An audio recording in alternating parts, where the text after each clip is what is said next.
এত বেশি রোদের জন্য সবকিছু ঝাপসা দেখা যাচ্ছে। হ্যালো এভরিওয়ান, আসসালামু আলাইকুম। কেমন আছেন সবাই? আলহামদুলিল্লাহ আমরা ভালো আছি।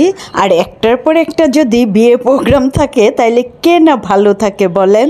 আজকে আমরা যাচ্ছি একটি বিয়ের প্রোগ্রামে, আর এই বিয়ের প্রোগ্রামটা হচ্ছে ঢাকার বাহিরে, কিশোরগঞ্জ কটিয়া দিয়ে আমার দাদা স্বপন কুমার সাহার বাড়িতে। ওনার 22টার বিয়ে করছেন কুষ্টিয়ায়। তো যাই হোক, যারা এই পর্যন্ত আমার ব্লগ দেখে আসতেছেন তারা ইতিমধ্যে আমার দাদার পরিচয়টা জানেন যে উনি কিভাবে আমার দাদা। যাই হোক, আবার নতুন করে নাই বা বললাম। তো এই তো আমরা বিয়ে বাড়িতে পৌঁছে গেলাম।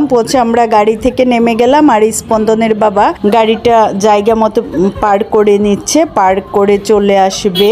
দাদার বাড়ির এই পাশটায় অনেক বাঁশঝাড়, দেখতে আমার খুবই ভালো লাগে, আর বাঁশঝাড়গুলি আসলে তো সুন্দর। যাই হোক, এই যে হচ্ছে বিয়ের গেটটা খুব সুন্দর করে অনেক বড় করে করেছে, আর আমরা সবাই আস্তে আস্তে বিয়ে বাড়ির ভিতরে ঢুকে যাচ্ছি। দাদার হচ্ছে ডুপ্লেক্স একটি বিশাল বাড়ি, তো বাড়ির নিচতলায় করেছে রিসেপশনের ব্যবস্থা।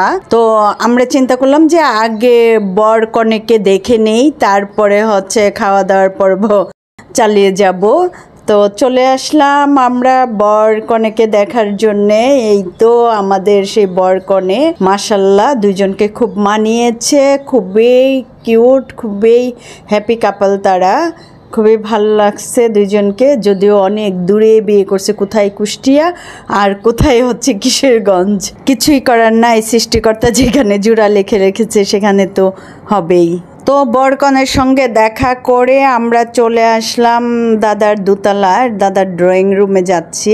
এরই মধ্যে দাদার সঙ্গে ফোনে কথা হয়েছে। দাদার সঙ্গে এখনও আমরা দেখা করতে পারি নাই, কারণ দাদার বাড়িতে প্রোগ্রাম, তো কাজে হচ্ছে দাদা খুবই ব্যস্ত। আর এইবার আমাদের সাথে আসছে তানিশা এবং তাজিম, আমার সেজু ভাইয়ের ছেলে মেয়ে। আর এই তাজিম তানিশা আমাদের সাথে থাকা মানে স্পন্দন স্মিতা অনেক খুশি। আর দাদার বাড়িতে যে কোনো প্রোগ্রাম মানে এলাহি কাণ্ড, হাজার হাজার লোকের আয়োজন। এইখানে ভিখারি থেকে শুরু করে কোটিপতি পর্যন্ত ইনভাইটেড। দাদা কার সবার জন্য উন্মুক্ত করে দিয়েছে। এখানে ইনভাইটেড আনইনভাইটেড গেস্টও রয়েছে। এখানে কোনো গরিব ধনী, হিন্দু মুসলিম বৌদ্ধ খ্রিস্টান কোনো ভেদাভেদ নেই। দাদার কাছে অলওয়েজ সবাই সমান। দাদা সবসময় একটা কথাই বলেন যে সবার আগে মানুষ সত্য, তার উপরে নাই। এই কথাটা মনে রাখবা, আমরা মানব জাতি, এর উপরে কোনো পরিচয় হতে পারে না। হিন্দু ধর্ম বৌদ্ধ খ্রিস্টান বলে কোনো কিছু নাই, আমরা মানুষ, এটাই হচ্ছে আমাদের সবচেয়ে বড় পরিচয়। ঠিক তেমনি এখানে সবাই একসঙ্গে খাচ্ছে, একসঙ্গে বসে টেবিল শেয়ার করে খাচ্ছে। এখানে জাতি বর্ণ কোনো কিছুর কোনো ভেদাভেদ নেই। যেমন এই যে আমরা একটি টেবিল নিয়েছি, এখানে দাদার ভাস্তিরা আমাদের সাথে শেয়ার করছে।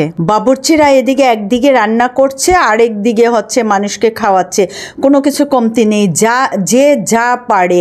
এমনও হচ্ছে যে আমি নিজের চোখে দেখলাম যে অনেকে খেয়েও যাচ্ছে, নিয়েও যাচ্ছে প্যাকেট করে করে।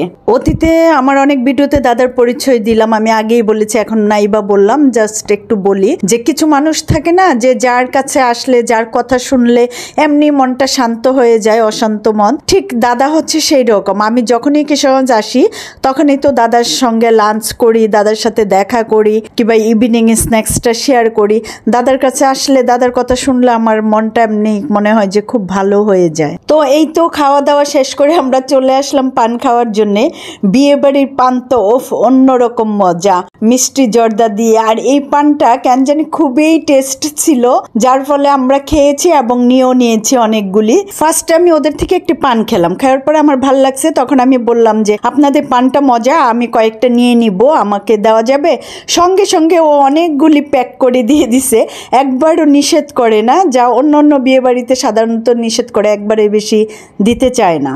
আজকের ব্লগে আমি দাদাকে নিয়ে আসতে পারলাম না, কারণ দাদা খুবই ব্যস্ত। দাদার হাজার হাজার লোক থাকা সত্ত্বেও সে নিজে সব গেস্টদেরকে কেমন খাওয়া দাওয়া হচ্ছে, কারো কম পড়ছে কিনা সব কিছু নিজে তদারকি করছে দাঁড়িয়ে থেকে, যার ফলে আর দাদাকে ভিডিও করার সুযোগটা আমি পাইনি। নেক্সট টাইমে যারা নতুন আছেন আমার ভিডিওতে তাদেরকে আমি শেয়ার করাবো, দাদার সাথে পরিচয় করে দিব। তো খাওয়া দাওয়ার পর্ব শেষ করে সবার কাছ থেকে বিদায় নিয়ে এখন রওনা দিয়ে দিলাম আমরা ঢাকার উদ্দেশ্যে, এবং ঢাকা যেতে যেতে আমি আপনাদের কাছ থেকেও বিদায় নিয়ে নিচ্ছি। আল্লাহ হাফেজ, বাই বাই, ভালো থাকবেন সবাই।